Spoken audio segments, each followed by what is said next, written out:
cierre del proceso de contratación. Y ahí ya pues se van a evaluar las ofertas que hayan sido presentadas a esa fecha y hora del cierre del proceso. Entonces, una vez se evalúan, el comité evaluador va a generar un informe de evaluación y lo va a publicar. Lo va a publicar por el término de 5 días, si es una licitación, por un término de 3 días, si es una selección abreviada, por el término de 1 día, si es una invitación de mínima cuantía.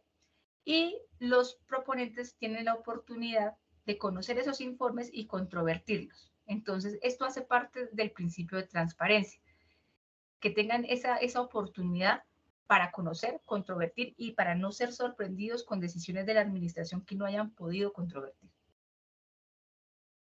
Entonces, las actuaciones deben ser públicas. El principio de transparencia nos dice que pues debemos expedir copias que nos pidan, pero pues realmente en este momento las copias pues son innecesarias porque todos los documentos están en SECOP2. Entonces, cualquier interesado accede a la plataforma y los consulta. Si quiere, los puede descargar en PDF y ya, son suyos los documentos. No tiene que pedirle copia a la entidad para poder acceder a ellos.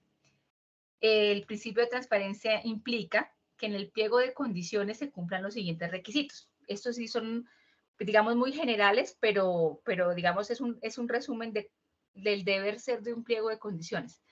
Entonces, el pliego de condiciones debe tener requisitos objetivos, es decir, que no sean subjetivos. ¿Y qué es esto? Por ejemplo, yo no puedo incluir como requisito que algo sea bonito, porque eso es un concepto muy subjetivo, ¿sí? Va a depender del criterio del que mire lo que se está observando. Lo objetivo es algo que se pueda verificar, medir, cuantificar. Entonces, ese tipo de requisitos sí lo puedo medir. La medida, el tamaño, el peso, el material, todo que sea objetivo, todo que sea verificable, todo que sea cuantificable. Las reglas deben ser justas, claro, para no incurrir en una arbitrariedad o en un direccionamiento del proceso de contratación. Si yo lo estoy direccionando, no está siendo justa la regla. Deben ser claras, deben ser completas. Deben evitar que se declare desierto el proceso precisamente por una ambigüedad en la redacción de las reglas del pliego. Tienen que establecer, no, pues evitar que con la redacción de las reglas se pueda inducir a error al proponente. Se tiene que establecer cuál es el plazo inclusive para la liquidación del contrato. Dice que hay una redacción que en los pliegos de condiciones que se considera ineficaz de pleno derecho cuando contravengan alguna norma de ley 80 que diga algo diferente o cuando implique renuncia a reclamaciones futuras. Entonces, si lo exigimos en el pliego, se entiende por no escrito. No necesitamos ir al juez del contrato para que declare la nulidad de esa declaración, sino que sencillamente se entienden por no escritas. Tiene que incluir las reglas de adjudicación, precisamente para que todos sepan cuáles son los requisitos de entrada, que nosotros llamamos los requisitos de simple verificación. La lista de chequeo de cumple. Si todo lo cumple, pasa al siguiente nivel y va a ser calificada la oferta. ¿Cuáles son los requisitos de adjudicación? Entonces, ¿cuáles son los factores de ponderación? ¿Cómo son los criterios para la asignación de puntaje? ¿Qué requisitos me debe cumplir para la asignación de puntaje? ¿Qué etapas se deben surtir? Entonces, eso lo tengo que dejar claro en el pliego. Una vez digamos, las etapas del proceso de contratación hasta la adjudicación del contrato, inclusive las reglas de la adjudicación del contrato, todo eso tiene que venir incluido en el pliego de condiciones. Los actos administrativos que se expidan en los procesos de contratación en cualquiera de sus etapas siempre tienen que estar motivados. Los informes de evaluación, el acto de adjudicación y la declaratoria de desierto se tienen que motivar. Digamos, si yo digo que no cumple, debo especificar que no cumple y por qué lo que me presenta no lo entiendo que no cumple. No se puede actuar con desviación de poder o abuso de poder. Está prohibido eludir procesos de selección objetiva. Es decir, que yo, digamos, me invente justificaciones para no utilizar la modalidad de selección que la ley me dice que debo utilizar. Como habíamos dicho, la ley es la que define cuál es la modalidad de selección dependiendo de la cuantía o del objeto. Y hay personas que intentan torcer como la interpretación del objeto y llevar a que un proceso de selección se pueda un contrato se puede adjudicar por una modalidad diferente. Por ejemplo, las obras no se pueden adjudicar por subasta inversa, porque no es un servicio de características técnicas uniformes. Pero algunas personas le tuercen, digamos, hacen interpretaciones muy raras y logran utilizar una modalidad de selección que no corresponde a la que la norma dice. Eso puede generar un vicio en la nulidad, un vicio de nulidad del contrato y todas las responsabilidades que habíamos dicho, penales, disciplinarias, fiscales. ¿Cuándo puede ocurrir, por ejemplo, eso? O sea, no, aquí cuando se dice teóricamente suena muy lejano, pero cuando se pone un ejemplo, de pronto se entiende más fácil. Entonces voy a explicar. El artículo 32 de la ley 80 dice que es una obra pública cualquier tipo de trabajo material que se haga sobre un bien inmueble, ¿sí?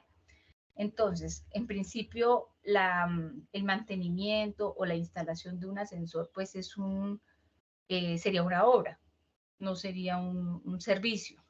¿Y cuál es la diferencia en que sea una obra o un servicio? Que el servicio, pues, digamos, podrían incluirlo como suministro con instalación y podría ser una subasta inversa. Pero si no lo tomamos como un servicio, sino como una obra, entonces solamente podría adjudicarse por licitación, por selección abreviada de menor cuantía o por mínima cuantía, dependiendo del valor del proceso de contratación. ¿Y qué nos dice el valor? Pues que hasta 100 salarios mínimos sería por mínima. Si vale de 100 a 1000 salarios mínimos, sería menor cuantía. Y si es de más de 1000 salarios mínimos, pues sería una obra. Y no estaríamos dentro de la excepción de que sea un servicio de características técnicas uniformes y de común utilización que nos permita adjudicarlo mediante una subasta inversa. Entonces, ahí se ve que está como en discusión la modalidad de selección. Y por otro lado, pues el tipo contractual. En un lado diremos que es un suministro con instalación, en el otro lado diremos que es una obra. Y eso tiene consecuencias en cuanto a las pólizas, porque si es una obra, entonces habrá garantía de estabilidad de la obra por 5 años, responsabilidad civil extracontractual, y tendrá una carga tributaria diferente a la que si es un suministro con instalación. Entonces, es posible que, digamos, se le dé el nombre de suministro con instalación, pero finalmente el contador considere que es una obra y entonces le va a aplicar la carga tributaria de una obra y el contratista haya hecho un presupuesto bajo la carga tributaria de un suministro con instalación y no le va a dar el mismo valor, ¿sí? Entonces, esa parte sería mínima comparada con el hecho de que le digan que utilizó una modalidad de selección diferente a la que tenía que utilizar, porque eso sí le puede generar nulidad del contrato, contratación sin el cumplimiento de requisitos legales, pues que eso genera consecuencias penales y consecuencias disciplinarias por inobservar los principios de la contratación, porque mire que estamos hablando del principio de transparencia. Entonces, al inobservar un principio de la contratación estatal, pues estamos en el terreno de la falta gravísima y eso puede generar destitución. Entonces, son varias las consecuencias que se pueden generar cuando le damos el nombre que no es. Por ejemplo, hay contratos de concesión que en principio se tienen que adjudicar mediante licitación, pero le ponen el nombre de contrato de arrendamiento para poderlo adjudicar de manera directa. ¿Sí ven? Entonces, dependiendo el nombre que le pongan al contrato, utilizan una modalidad de selección diferente. Entonces, bien diferente una concesión por licitación que un arrendamiento por contratación directa, cuando en el fondo están haciendo lo mismo, ¿sí? Dependiendo del nombre que le den, utilizan una modalidad de selección diferente. Y lo que ha dicho el Consejo de Estado es, independientemente del nombre que le den, el contrato será lo que diga que son lo que sus obligaciones, lo que esté pactado. O sea, si el contrato realmente es de obra, será una obra, así digan que es un contrato de compraventa, ¿sí? Porque lo que va a definir el tipo contractual, pues es son las obligaciones, el alcance de las obligaciones. Cuando ya se lee y se leen las obligaciones, se concluye, eso es una obra, pero le pusieron el nombre de suministro o de compraventa. O lo contrario, eso era una concesión, pero le pusieron el nombre de arrendamiento. O, por ejemplo, lo que nos pasa mucho con el contrato realidad. Ah, eso era un contrato laboral, pero le pusieron el nombre prestación de servicios. ¿Sí? Entonces, lo que importa es el fondo y no el nombre que le demos. Hay contratos que le damos un nombre, pero en el fondo las obligaciones parecen indicar que el contrato es otra cosa, es otro tipo contractual diferente. Y dependiendo del tipo contractual, pues será la modalidad de selección. Entonces, esa es la importancia de saber identificar cuál es el tipo contractual, porque es lo que nos va a permitir saber cómo lo adjudicamos, si directo o con otra modalidad de selección, dependiendo la cuantía o el objeto, ¿sí? Bueno, ¿qué nos dice más el principio de transparencia? Que dice que los avisos no pueden incluir referencia alguna a los nombres de ningún servidor público, sobre todo para que no vayan a hacer política con los recursos públicos. En cuanto, digamos, al principio de economía, entonces, ¿qué nos dice? La 1477 dice que el principio de economía implica que tenemos que proceder con austeridad y con eficiencia. Y en la ley 80 del 93, el principio de economía en la contratación pública lo desarrollan mucho más, en varios numerales. Está desarrollado exactamente en el artículo 25 de la ley 80 del 93 y lo desarrolla de la siguiente manera. Dice que en los pliegos se tienen que incluir los procedimientos y etapas estrictamente necesarios, con términos preclusivos y perentorios. ¿Qué quiere decir? Que no podemos agregar en el pliego procedimientos que no estén 5 de la ley 80 del 93 y lo desarrolla de la siguiente manera. Dice que en los pliegos se tienen que incluir los procedimientos y etapas estrictamente necesarios, con términos preclusivos y perentorios. ¿Qué quiere decir? Que no podemos agregar en el pliego procedimientos que no estén en la ley o etapas que no estén en la ley, que no sean necesarios, y que el término es preclusivo y perentorio, es decir, que una vez agotado el término se pierde competencia y ya no se tiene la oportunidad que se tenía dentro del término. Eso aplica tanto para el contratante como para el contratista. También nos dice que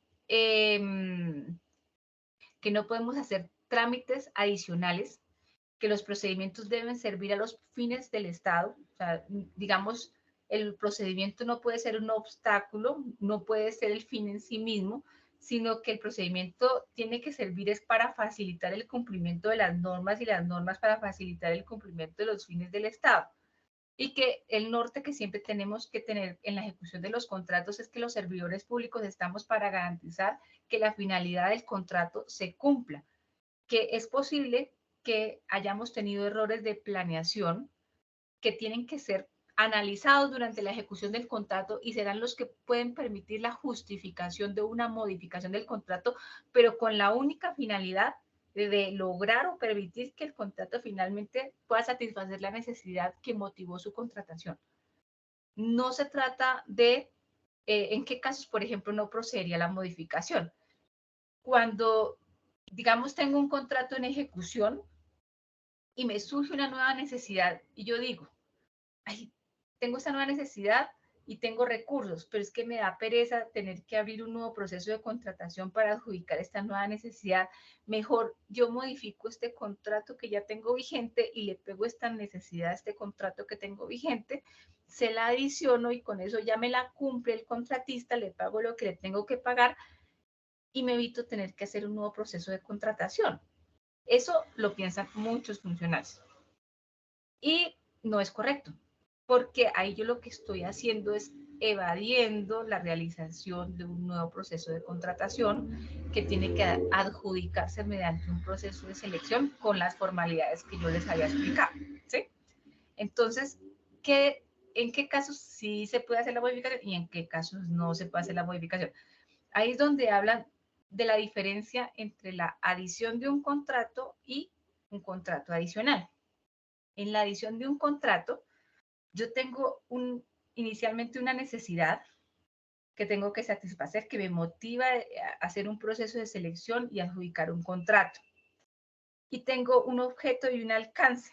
Y resulta que para poder cumplir ese objeto hay algo que me falta y si no lo incluyo, no se va a poder cumplir. ¿Evidencia un error de planeación? Sí, pero no me puedo quedar ahí. Tengo que superar ese error de planeación y entonces acordar con el contratista cómo podemos solucionar eso que nos quedó faltando y que no fue planeado, pero que si no lo incluimos no vamos a poder lograr que se ejecute el contrato. Ahí es viable la adición del contrato, y se le puede incluir aquello que no se había previsto con el límite del 50% del valor del contrato, expresado en salarios mínimos mensuales legales vigentes a la fecha de la firma del contrato. Lo que no se puede hacer es agregar algo, es decir, si el contrato se puede cumplir solito y lo que le voy a agregar, yo de verdad no lo necesito para cumplir el contrato, sino sencillamente lo agrego es como por no tener que hacer un nuevo proceso, eso sí no está permitido, porque ahí yo estoy evadiendo el proceso de contratación, estoy evadiendo la planeación, el proceso de selección, la adjudicación de un nuevo contrato, y ahí sí me podrían decir que yo estoy haciendo un contrato sin el cumplimiento de requisitos legales, que me pone otra vez en el campo del delito, del no cumplimiento de los principios de la contratación. Entonces, responsabilidad penal, responsabilidad disciplinaria que me puede llevar a una destitución. ¿Sí? Por eso es que ahí, digamos, para poner un ejemplo que queda mucho más para que lo puedan recordar, si de pronto les llega a salir en alguna pregunta. Si el contrato inicial era una obra, una vía, ¿sí? El contrato inicial dice del tramo A al tramo B.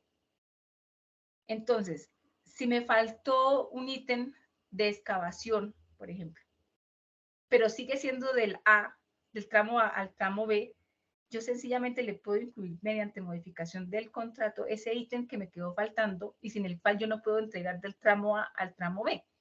Y ahí yo estoy solucionando un error de planeación, pero lo estoy solucionando. O sea, dice la Corte Constitucional, sin perjuicio de la responsabilidad por la falta de planeación, pero se soluciona el problema, ¿sí? Y ahí se soluciona. Cosa diferente cuando yo perfectamente puedo ejecutar del tramo A al tramo B y no necesito nada más para que se cumpla del tramo A al tramo B, pero es que tengo plata y entonces creo que me alcanza también para ejecutar otro poquito más del B al C. Entonces lo que hago es que le agrego alcance. Entonces ya no va a ser de la A al B, que era lo inicialmente contemplado, sino que le agrego del B al C. Entonces ese adicional que no era necesario para cumplir el inicial, sino que se lo agregué después, ese es un contrato adicional que se debe adjudicar mediante un nuevo proceso de selección. Y ese es un nuevo contrato y no tiene por qué ejecutarlo este contratista, porque se vería beneficiado por un contrato que a él no se le adjudicó mediante un proceso de contratación. Casi que se le estaría adjudicando a dedo este nuevo contrato chiquito. Y eso es lo que no está permitido. Eso es lo que no se debe hacer. Entonces, eso para mirar acá lo de evadir procesos de contratación. Debe haber austeridad de tiempo, medios y gastos que impidan dilaciones. Sí. Los procedimientos, las partidas siempre tienen que haber disponibilidad presupuestal. Sí. O sea, tanto para la expedición de actos administrativos como para la suscripción de un contrato, pero ni siquiera para la suscripción, para ordenar el inicio del proceso de selección, debe haber una disponibilidad presupuestal que me garantice que tengo los recursos para cumplir aquello con lo que me estoy comprometiendo. Sin eso, yo no puedo sacar un acto administrativo ni puedo ordenar la apertura de un proceso de contratación si no tengo los recursos suficientes para responder por las obligaciones a las que me estoy comprometiendo. El principio de economía también me dice que la conveniencia, las autorizaciones las debo tener antes de iniciar el proceso de contratación. Sí. Me dice que el acto de adjudicación y el contrato no se pueden someter a aprobaciones o revisiones posteriores. Claro. Entonces, por ejemplo, si después de yo adelantar un proceso de contratación lo adjudico a Pepito Pérez y ya hay una resolución de adjudicación, yo no le puedo salir a la semana de que, no, qué pena, es que no lo había revisado fulanito de tal, entonces mejor lo revoco y déjelo sin efecto. No, porque ya se lo adjudiqué, ya no hay revisiones posteriores que puedan echar para atrás esa adjudicación, ¿sí? Las revisiones deben ser anteriores. Si va a poner a fulanito a revisarle el acto, pues que sea antes de la adjudicación y no después de la adjudicación. En los procesos de contratación interviene el jefe y las unidades asesoras y ejecutoras, sí. En este caso, el ordenador del gasto y los comités de evaluación en el caso de la DIAN. Esas funciones se pueden delegar, claro, como ocurrió efectivamente acá en la DIAN, el director general delegó en directores seccionales, en el director de gestión corporativa y en el subdirector de compras y contratos. Habla que la solicitud para adquisición, bueno, que siempre, digamos que en el principio de economía nos están diciendo que, digamos, en el caso, por ejemplo, de las entidades territoriales, que los consejos municipales o las asambleas departamentales o los órganos de control pues no tienen por qué intervenir en los procesos de contratación que esté adjudicando el municipio o el departamento. Ese caso pues no nos ocurre acá en el nivel nacional. Dice que antes de ordenar la apertura de un proceso de contratación, es decir, antes de publicar la invitación pública, cuando es una mínima cuantía, o de publicar el pliego de condiciones cuando son los demás procesos que, digamos, son licitación, selección a menor cuantía, subasta inversa, concurso de méritos, en esos 4 casos. Antes de eso, pues tienen que estar todos los estudios, todos los diseños y todos los pliegos de condiciones. O sea, si no los tengo, no puedo abrir un proceso. Para abrirlo necesariamente tengo que tener esos documentos. Y que cuando se trata de una obra, pues necesariamente debo tener un estudio que me analice cuál va a ser el impacto social, económico y ambiental de la obra. Que siempre que yo asumo una obligación, debo tener un registro presupuestal para ya dejar comprometidos esos recursos. Así también se hace. El registro presupuestal en el caso de los contratos se convierte en un requisito de ejecución del contrato. Entonces, antes de iniciar el proceso de contratación, tiene que sacar un certificado que se llama certificado de disponibilidad presupuestal, que le informa a los proponentes que la entidad tiene recursos para obligarse contractualmente por el valor del presupuesto oficial estimado. Cuando se adjudica el contrato, se debe hacer un contrato y se debe registrar, expedir el registro presupuestal por el valor del contrato. Eso ya deja comprometidos esos recursos para el pago de las prestaciones derivadas de ese contrato. ¿Sí? Imprevistos. Listo, que cuando el principio de economía nos dice que debe haber un rubro para imprevistos, que no podemos pedir sellos, autenticaciones, documentos originales, ni documentos autenticados, ni reconocimientos de firma, eso está prohibido, que no podemos pedir traducciones oficiales en los procesos de contratación, salvo que una norma de manera expresa nos diga que lo pidamos. Nos dice que toda petición que nos haga el contratista tiene que ser contestada de manera oportuna. Contestada de manera oportuna es dentro del menor término posible porque los plazos de ejecución son muy cortos, ¿sí?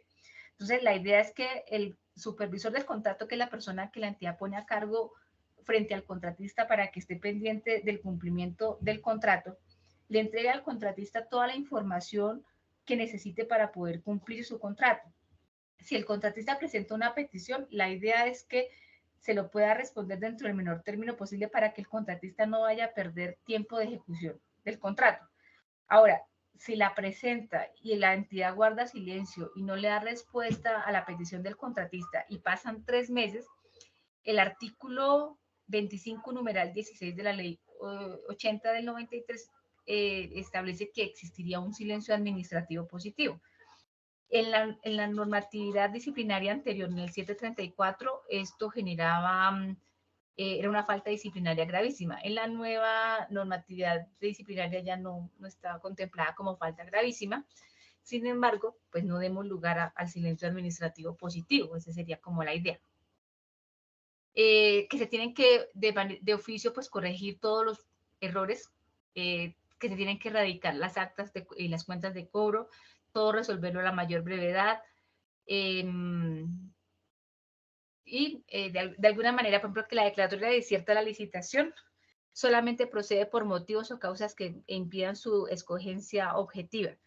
Debería ser como la excepción. Entonces, no se, digamos, la declaratoria de desierto de un proceso de contratación no es discrecional. Es decir, si no se dan los presupuestos, si no se dan los presupuestos, pues la idea es que se adjudique a la mejor oferta presentada, siempre y cuando el proponente haya acreditado todos los requisitos de verificación que son de entrada y los factores de ponderación, o sea, de asignación de puntaje, permitan concluir que esa es la mejor oferta. La declaratoria de desierta solamente procedería cuando, por ejemplo, una vez se cierra el proceso de contratación, no se recibe ninguna oferta. Entonces, pues no hay a quién evaluar, pues se tiene que declarar desierto el proceso. O existe la posibilidad de que sí se hayan recibido ofertas, pero ningún proponente haya sido habilitado porque ninguno haya podido cumplir todos esos requisitos de verificación, que son los que yo le decía, la lista de chequeo de entrada, que si no se cumplía, pues se rechazaba la oferta y no pasaban a la siguiente etapa, que era la de calificación de asignación de puntaje. Entonces, pues en ese caso, aunque hubo oferentes, pues se declara desierto porque ninguno fue habilitado. Pero también es posible que alguno se habilite y aún así se rechaza la oferta por alguna razón, porque, por ejemplo, se encuentra, bueno, se incurre en alguna de las causales de rechazo de la oferta que están en el pliego, que son bastantes. O puede ser que ya en la etapa de evaluación, eso ya es una, digamos, no es inusual, pero no imposible y ha ocurrido. Que la redacción quedó tan mal del pliego que eso no, digamos, no tiene coherencia alguna y se pidieron cosas absurdas y lo que quedó finalmente no era lo que debía ser, porque, por ejemplo, pegaron ficha técnica de un bien de otro proceso y lo mezclaron con el de otro proceso y, mejor dicho, la locura de redacción. O sea, publicaron un documento demasiado mal hecho. Entonces, la entidad dice, no, yo en esas condiciones yo no puedo adjudicar un contrato y pues asumo las consecuencias y declaro desierto porque es que no puede haber una adjudicación, no puede haber una selección objetiva cuando induje error a todo el mundo y lo que me van a presentar realmente no es lo que necesito, o sea, la locura, ¿sí?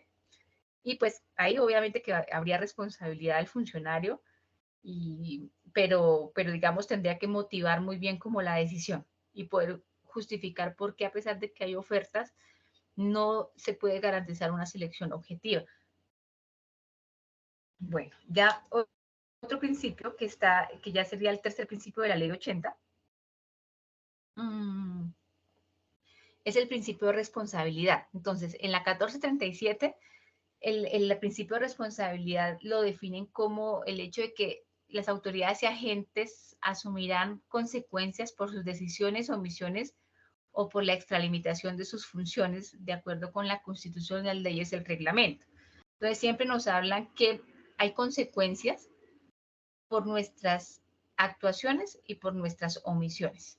Entonces, nosotros podemos generar consecuencias cuando nos extralimitamos, o sea, actuamos, pero vamos más allá de la competencia que tenemos, o cuando teniendo la competencia no la cumplimos y entonces por omisión le generamos una consecuencia a la entidad, como por ejemplo, cuando tenemos que tomar una decisión dentro de un término y opera el silencio administrativo positivo, la caducidad o una prescripción, ahí hay una omisión en el cumplimiento de una función que genera como una consecuencia pues un daño patrimonial y eso va a generar una responsabilidad en el funcionario porque va a tener que asumir la consecuencia económica, disciplinaria, penal, fiscal de esa omisión. Pero también hay otro tipo de responsabilidad ya de manera más específica en el ámbito de la contratación pública, que son las que voy a relacionar a continuación. ¿Listo? Entonces, la primera, los servidores públicos estamos obligados siempre a buscar que se cumplan los fines de la contratación pública. Tenemos que la obligación de vigilar la correcta ejecución del contrato y proteger los derechos de la entidad. Pero entonces aquí se hace una aclaración. Tenemos que proteger derechos tanto de la entidad como del contratista, como de terceros. Ahí volvemos al punto que habíamos tocado al inicio del curso, de la charla, y era que las decisiones que podamos tomar, que tomemos para garantizar el cumplimiento de los fines de la contratación no se pueden llevar por delante al contratista y generarle una afectación económica que no se la compensemos económicamente, porque también estamos obligados a garantizar y a proteger sus derechos. Entonces no podemos ser arbitrarios ni abusivos con el contratista, ni podemos llevarlos a una situación de quiebra, ni ser nosotros quien lo quebremos. Tenemos que ser responsables con la entidad. Ya vamos a decir de qué se trata.